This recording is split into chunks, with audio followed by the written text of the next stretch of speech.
Assalamu alaikum, everyone, and good afternoon. Raise your hand if you are happy that you are in this closing ceremony of the 5th Civil Service Conference. Very good. So I noticed that those who are at the front, they all raise their hand, but those who are at the back, they raise their hand by looking at the front. Good. Now, second question. How many of you had a great conference? Good, good. Now, for the session that I'm going to do, you will need someone that you are going to speak. And the way that the arrangements is done, you are already seated with someone that you're going to speak. This is going to be your learning partner. So I would like you to tell to the person on your right or left and say, during this conversation, during this keynote, you are going to be my learning partner. Please tell to the person next to you and say, you're going to be my learning partner. Please tell them. And now you see, some of you did this with really lots of energy. Like some of you look at it and say, hey, I'm glad that you are seated. Some of you did it like this. That's the problem because 3 days we have been seated here. And as you have heard from the introduction, that 17 different academic research papers and 7 keynotes. So the question that we all need to ask today is, what is the action that we are going to take? Now, the topic that I'm going to be speaking today is, or give an idea to all of you, is that how can we create a whole of a government, a civil service approach? Now, during this conference, there were several papers that was shared, which also spoke about this particular topic. And it was interesting for me to be here at the last session when many of you asked several questions in terms of the challenges you have, some of the frustrations that you have.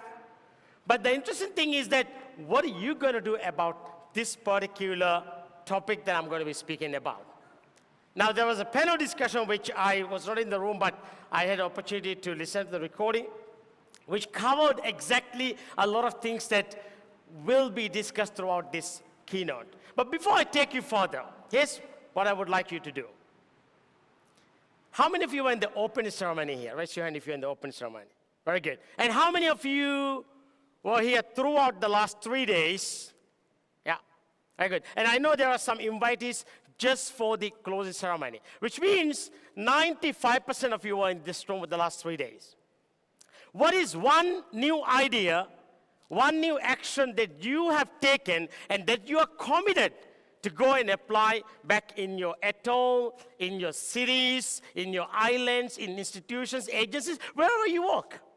Because some of you, when we talk, when there was a Q&A between, or I suppose listening mostly by the Civil Service Commission team, some of you highlighted that we discussed lots of things, but what is the action we're going to take?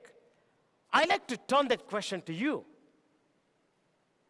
What action will you take? What is something that you have taken so far before I share many other different things? I'm going to give you 30 seconds. Talk to the person next to you, please. Ready, go. 30 seconds.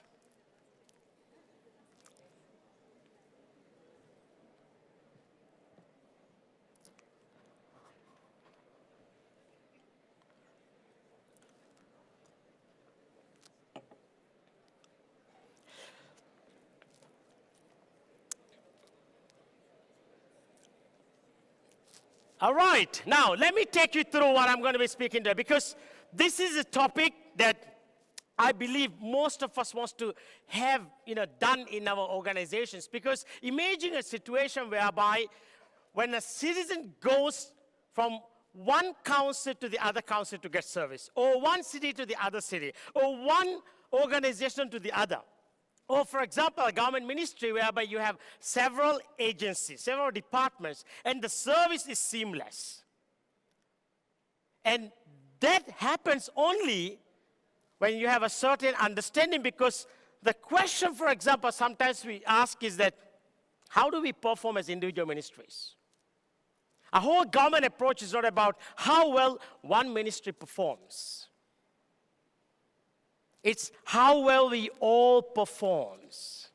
And by the way, if there's one country in the world that can do this easily, that's Maldives. I believe that we are heading towards that, great things take time. In fact, turn to your learning partner and say, great things take time. Yeah. And also tell them, this may also take time, tell them. It does. Because the whole idea is that in the whole government or civil service approach, is one government serving one people. Unity is also progressed by us. Division is also created by us. Because it starts with the way that we think. It starts with the way that we bring our mindset. Now, when you look into this whole idea of a whole government approach, it all starts with the way that we think. Because, for example, you spend 3 days here, and when you go back to your home island cities, you can go back with this mindset, well, I was here 2 years ago. I didn't really see any changes. I now spent 3 days. I'm going to go back. Well, what is the change is going to happen? Nothing, right? Because if you take some action and if you bring some changes, that's how it happens. And I'm going to tell you how to do that at the end of my keynote. But I think the most important thing is setting our mindset at the right level. Because everything starts with the thought. Everything starts with how can we improve and what we need to improve. And what we need to improve needs to be decided by us, not necessarily by the other person. Because if you want to create the change, the first person that needs to change is me, you. Turn to the person next to you and say, you're the first one that needs to change. Good. I see some of you look at the other person and go like you, and he, before the other person could say something, he say, no, not me, you. Right? In the last 3 days, there were several papers, documents, and this word, Ron Kaufman this morning spoke about it. Right? So I'm hoping that all of you, your mind is set to understand exactly how a whole service government approach is to be provided. Now the second thing is we all need to know what we need to improve, awareness. Through these 17 different research papers, 7 keynotes, there are several things addressed. We should be grateful, and by the way, this audience is the most luckiest audience in the world today. Do you know why? Because Ron Kaufman is one speaker that every government in the world wants to work with him. But Ron Kaufman chooses which government he will come and do this. I can tell you how many governments he has spoken. Fiji, Mauritius, Singapore, Romania, and number 5 is Maldives. Aren't you lucky? Right? Yeah, because what he shared this morning is exactly how it needs to be done. Turn to your learning partner and say, I feel lucky, tell them. Yeah, tell them I feel lucky. And even if you don't feel, just feel it like for the next probably few minutes, right? So the whole government approach requires we need to take some action. I believe this is my 4th civil service conference, if I recall correctly. But this conference, by far, is the best conference. It's the best conference. The quality of speakers, the quality of papers, the arrangement by the Training Institute Commission are incredible. But also, the reason why it will be best, because I believe that all of you are going to go back and take some action so that the things that we have discussed in this conference will get done, so that you don't come back after 2 years and say, well, I was here 2 years ago and nothing changed. Because there was a guy who attended a conference. And he went to this conference and he came back to his organization and he said, what did you learn? He said, well, I learned so many things. He said, who is going to take the action to make the change? And he was, he said, I don't know. Someone is going to come and do the change. And he kept on saying that someone. And after a year, he realized that someone is all along himself. There are 300 colleagues in here, all wonderful people. There's no one here who cannot take that action. There's no one who wakes up in the morning and go to offices and say, whose day I can ruin today? I think, like one of the SG mentioned, we all go to office with a higher purpose, but we got to live like that. And that's where the whole government approach starts with the mindset, the awareness, and really having the approach to take some action. And the most important thing we need to understand is that we all know what every ministry does. And when you look into the citizen centricity, citizens are not worried and concerned about who does what. Because what counts is that what outcomes the citizens want. They want to get things done, fast, reliable, efficient, and they want to make sure that what can be done today is done today. So what the citizens really cares about is the experience that you provide. For example, you can go to a place to have a coffee. If you pay 15 rupiah for a coffee, for example, or $1, equivalent of $1,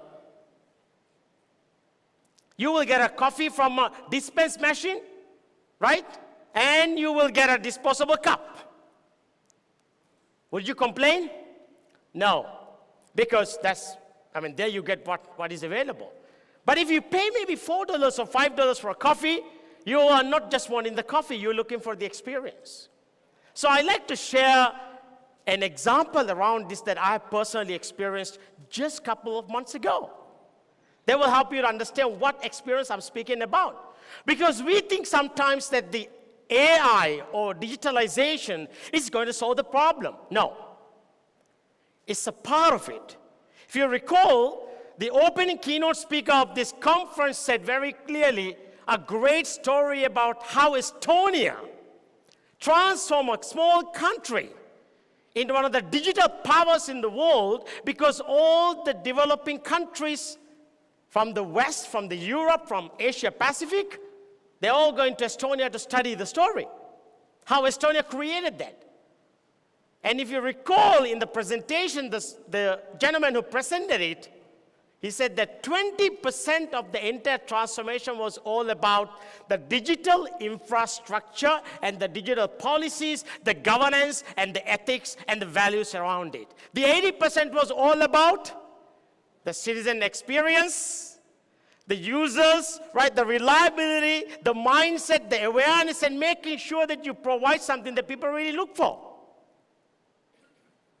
The question we need to ask today is that not how much or how many AI stuff that we can use, how can we bring what I call as the actual intelligence into workplace?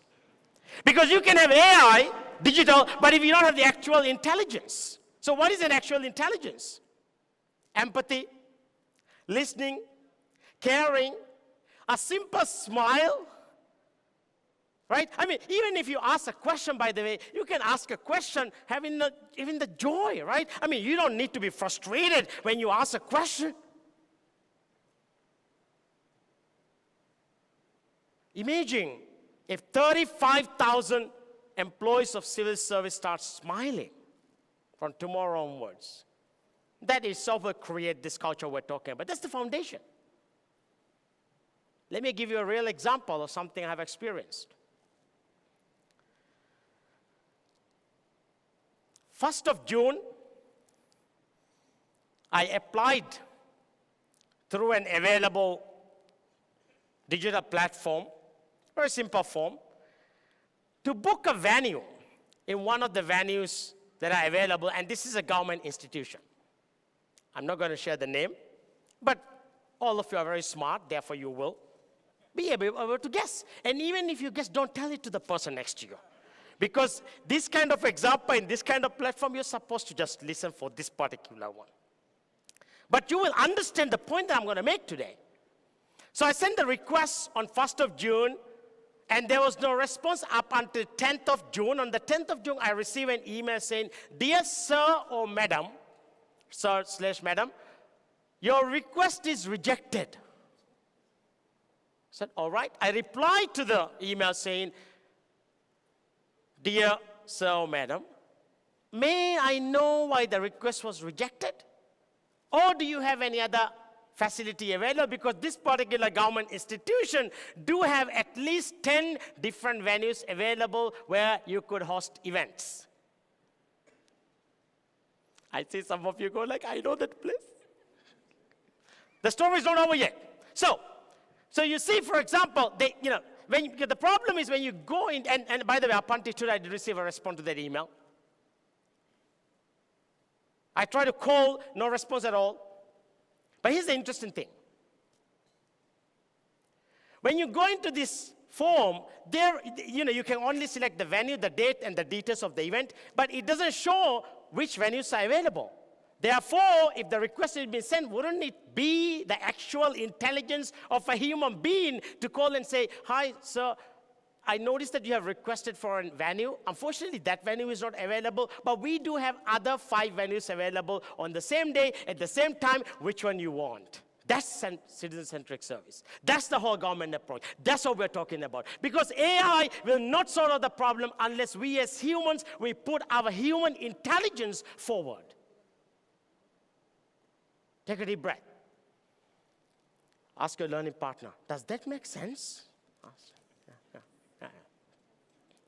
Well, if that didn't convince you, one more example. 2 weeks ago, I called a government agency because I don't really use e-first services as much as many of you would use. Some of you know I travel around, so a lot of the services that I do is not really based here in the Maldives. But I needed to fill a particular form to get a particular service from a government agency. So I didn't know where to find that form in the e-fast. So I called this particular agency and I said, I am trying to find this form. Where can I find it? So just go to e-fast and you will find it. Hang up. I said, okay, great. Learning experience, right? So I log into eFast. I tried to find that form, and I could not find that form for over 37 minutes. And then I called one of my friends who is actually inside this auditorium today listening to this story. And I said, I'm looking for this form. It's urgent. Can you send me the link? Because he's somebody who uses the service all the time because of the nature of his job. He sent me the link. I then used that link. It took me to eFast. I signed, and I found the form that I'm looking for. Here's the question here. What training, what skill is needed to fix this problem, right? We just need to have the willingness to create that culture, that mindset. Because when we go back, we could create a culture like this also. Because this, what you see on the slide here, is a confused culture whereby we all have different views. But this conference and the past conferences have always set the standard whereby we all need to understand exactly what's the culture we need, which is an aligned culture. Because an aligned culture is a culture whereby you use AI, you also use the human intelligence, and there's a bit of leadership intelligence that is needed because I believe everybody in this room is a leader. And in order for you to understand all of these things, it's important to look at the successful stories. I don't need to talk about Estonia much because the Estonian government shared a great case study here, and some of you may have read it. And I understand that the Maldives Digital 2.0 is also a benchmark against Estonia, and I'm sure it will be a successful project. But to make it successful, we all need to look at the mindset that we are bringing, because it is not going to replace the need of human beings. And if you listen properly, 80%, like I repeat, 80% was how it was brought forward. Or whether, for example, when you look at into the United Arab Emirates, they are very, very fasting. We don't have to copy what someone does, but we can benchmark them. We need to be aware of what is happening because countries are moving very, very fast in creating this approach. You may have read, for example, in the UAE, even in the education sector, now AI is the subject. I know some of you may say, well, we don't have resources, we don't have this, we don't have that. Let me inspire you with a story. At the resort that I work, some of you know I have a full-time job, so at Lux Resorts and Hotels, every new team member who joins, they have to go through now a 3-hour program on how to use AI. You know who created that? know me. The team that I have, they are all, the oldest one in my team is 23 years old. The youngest is 18 years. That's when you can employ them, right? They're very good in using this. So I said to them, why don't you develop something? So we have a program whereby we teach that to every new employee as a part of orientation, induction, which means before they join different departments, they are already educated in the various AI tools that can be used, because there are lots that are available outside. And of course, we customize into our industry, which is resorts and hotels. Everything starts here, right? And of course, we talk a lot about Singapore too, and it's a great example to bring, because as far as the data and literature is available, a whole government approach, this term is going to the Singapore government, because they started this.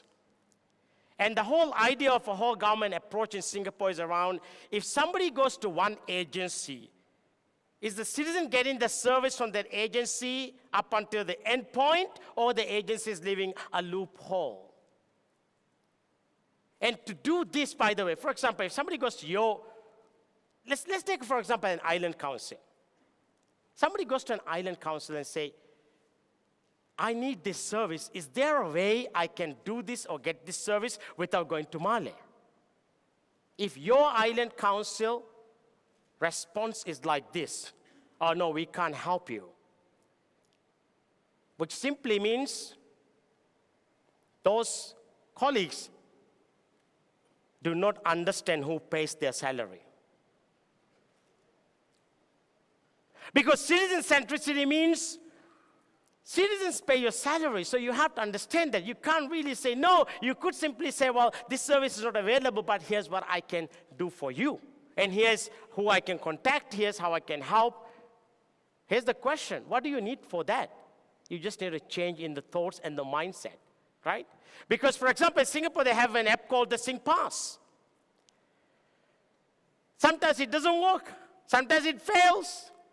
But there are people behind it, guiding, organizing, making sure that the service is provided in a seamless way. And that's exactly what we're talking about. Take a moment, everyone. Deep breath. Talk to your learning partner. What is the key message that I'm trying to give to all of you here? 30 seconds, talk to your learning partner, please. What's the key message?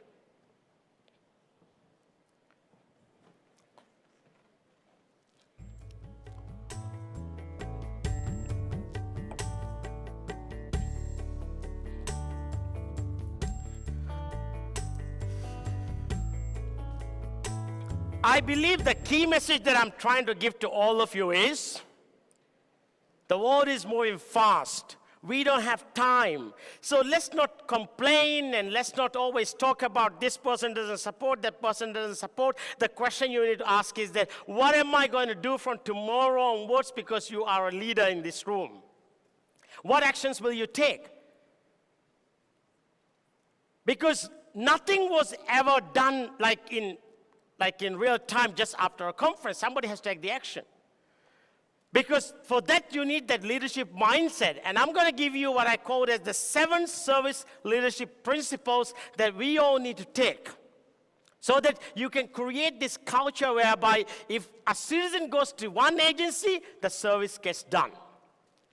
And you guide your people. And it starts with you, by the way. It starts with you. If you are in charge of your ministry, it starts with you. If you are in charge of your city council, it starts with you. And by the way, over the last couple of years, I have had the opportunity to visit some of the cities and islands. I have seen the difference of leadership and the cities that have actually done a very good job simply because of the leadership, because leadership makes a difference. I have also seen cities and islands whereby the leaders just talk and talk and talk and talk, and nothing gets done. We have 2 choices, either to talk or to get things done. My encouragement, all of you, is that we join the race to take action. Because here's number 1. When you go back, go and meet your team. Maybe give a couple of days. Share your learning.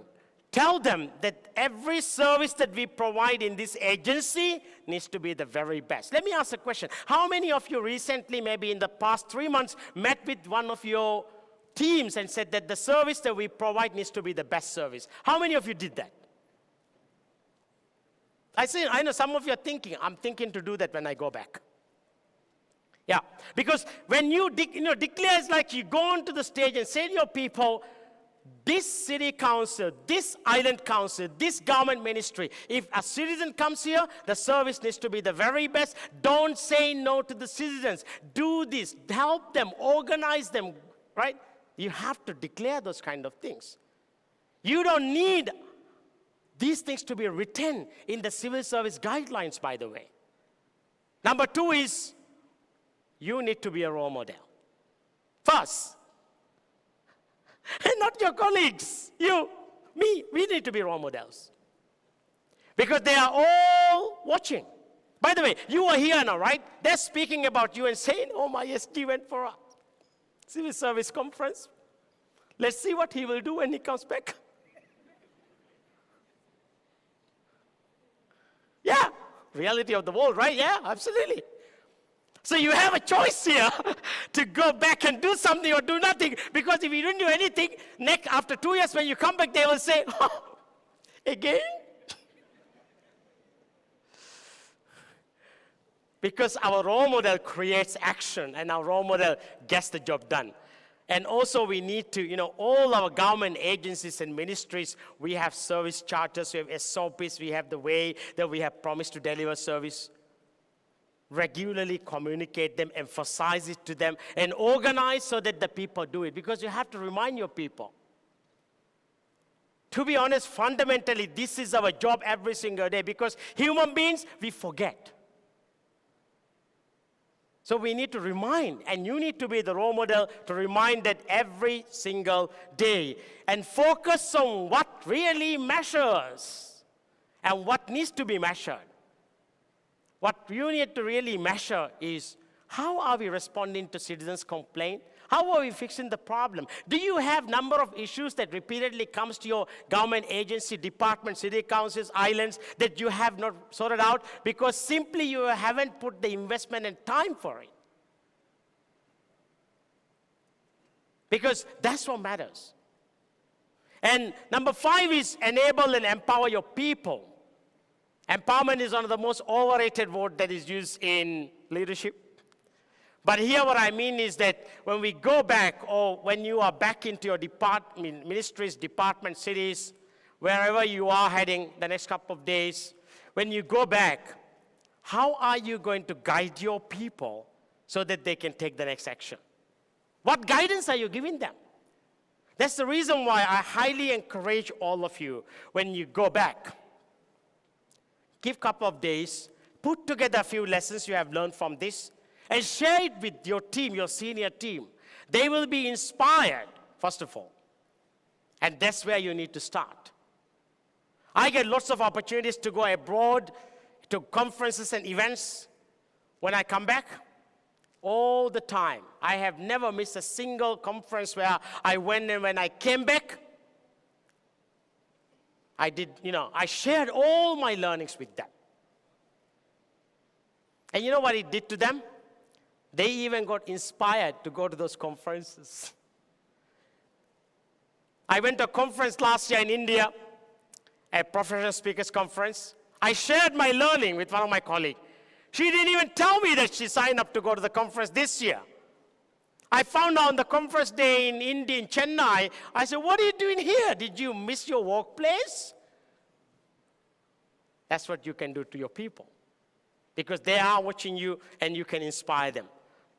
I was very fortunate to be here prior to the starting of the closing ceremony, where I heard many of you shared opportunities and challenges, which is very good. And I saw that the commission members patiently listening to them and understanding the problems, right? But also, those challenges that you highlighted are also your responsibilities to go and follow up and make sure it happens. Because your role as a leader is to remove those various roadblocks that are up there. It's not just to talk about them. I only listened to maybe 15, 20 minutes, but I can tell you one thing with the little knowledge that I have about some of the guidelines and the other rules we have around the civil service. Those gentlemen and the ladies who raised those concerns, I can tell you, if you spend time on fixing it, if you talk to the right people, even before the Civil Service Commission could make a guideline, you will internally find solution for some of those things. But you need to move. Don't wait for someone to give you a solution, because you got that within you. And the last one on this is sustained focus, energy and enthusiasm. Your energy is very important. Believe me, if you are a government department in charge, or a city council or island council, your colleagues are watching how you walk, how you talk, what time you come to office, what time you leave, everything. Because that's the role of them too. I mean, they watch us as leaders, right? So how you speak in meetings, what questions you raise, all of this is the energy that you bring, for example. A simple thing like this, imagine if you are, for example, a mayor of a city. If your SG brings an issue related to your city to you, and if you say like this, it's just one complaint, which means the SG will never ever bring a complaint to you again. You are a powerful person when you have a leadership role. Your role should be to ask them, oh, that's interesting. Well, let's see what we can do to fix that. That's what I'm speaking here about. Now, as I present these 7 service leadership mindsets for a whole government approach and a whole service approach around the 35,000 employees, I want you to take 30 seconds, talk to your learning partner, and look at these 7. Which of these you think personally you need to work on more? I know some of you will look and say, I need all of them. Right? Which of these you think you need to work on? Ready, go, talk to the person next to you, please. Talk to your learning partner, 30 seconds.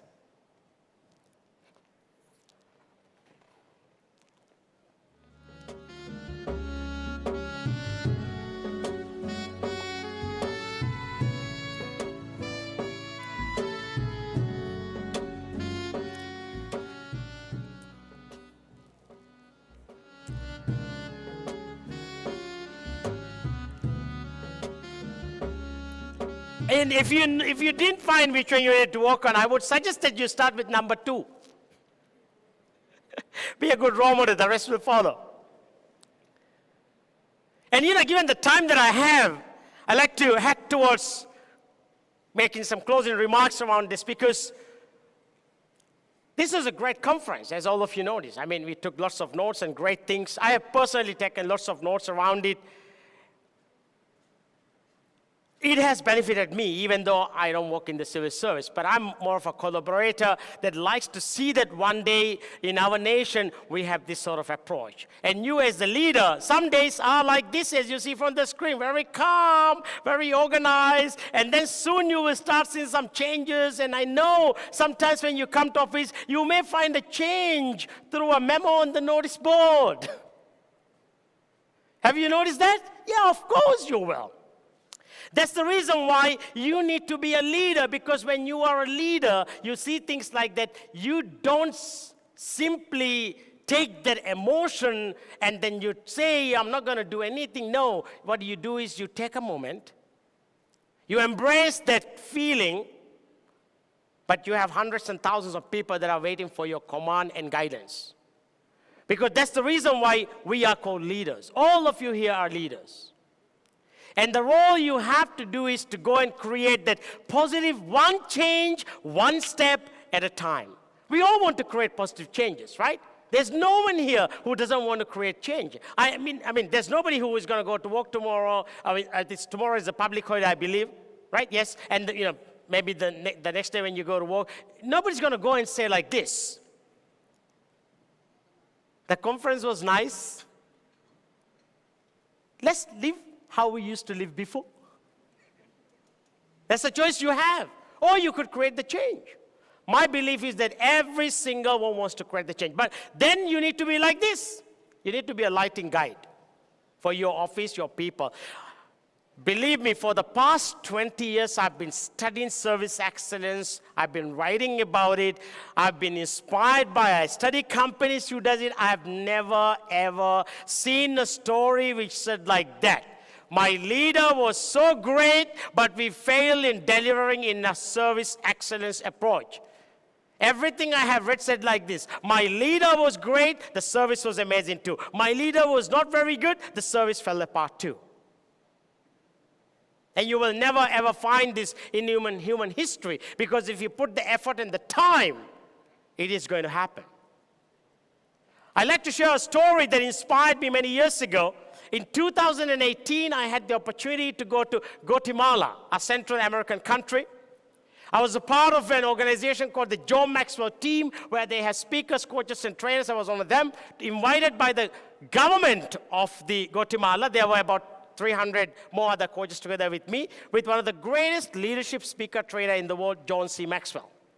We went there and we spoke to the government and said that we are an NGO that likes to help you. How can we help you? So we had different ministers and different leadership members of the cabinet went on and spoke on the stage.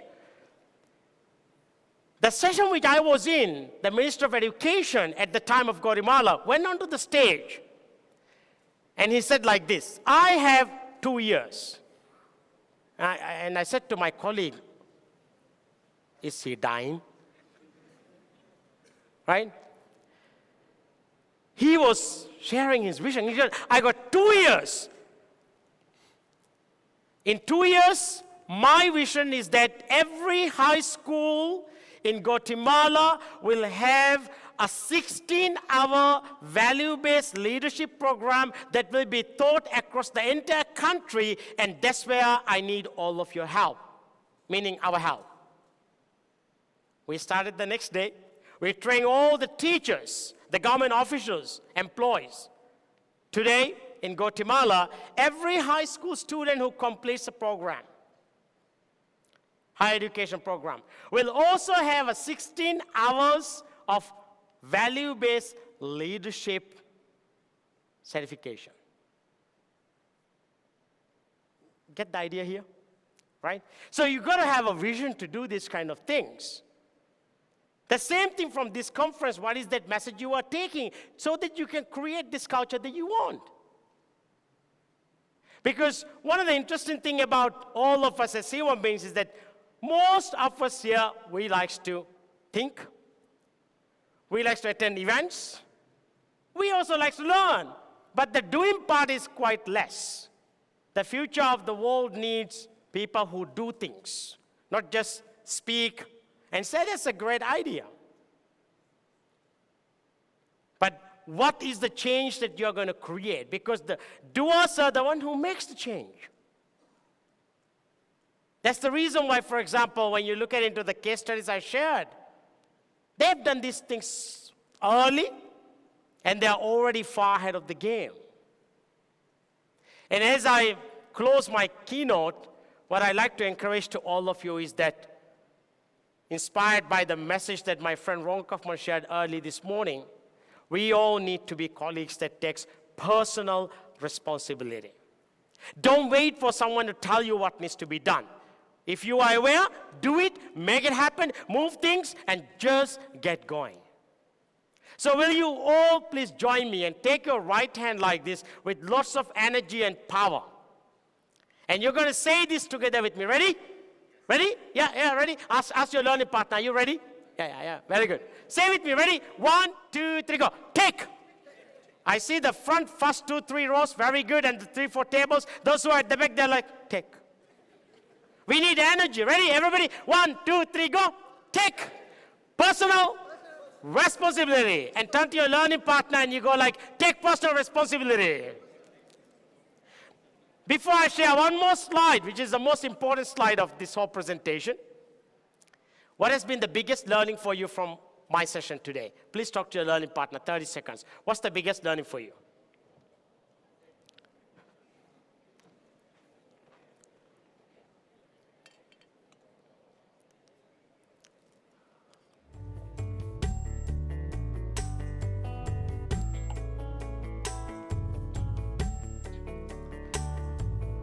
All right, come on back, everyone. We are a blessed nation. In fact, turn to the person next to you and say that you are blessed. Tell them you are blessed. Yeah, we are. Because you know the best leadership book ever written and we'll ever see in our lifetime is the book of Holy Quran. It gives the best solution for us to get things done. We can complain, we can speak, we can ask for more resources and things, but nothing will change unless we create the change that we need. Because Allah does not change our condition unless we are willing to change. No AI can change our conditions unless we are willing to change our conditions. Nothing can change. We need to be the change that we see and that we want to see in our organizations, our departments, our cities, our islands, and that's where it starts. Nobody can ever come up with a formula better than this. Our Creator created this and sent this message to all of us so that we understand what we need to do. My prayer and my wish to all of you is that when you go back, that you create changes that will bring the culture of the whole government approach, because the whole government approach is all about when a citizen comes to the organization, make sure the citizen leaves with a better experience than they can. And all of you can do this. Turn to your learning partner and say, thank you for having the conversation with me. Tell them. Once again, thank you, the entire conference, Civil Service Commission, President, Vice President, members, everyone, and the CSTA team for the opportunity. What a great conference this was. And may the team rise and do a better job once again. Let's give them a round of applause once again, everyone, and have a great afternoon. Thank you, everyone. Thank you.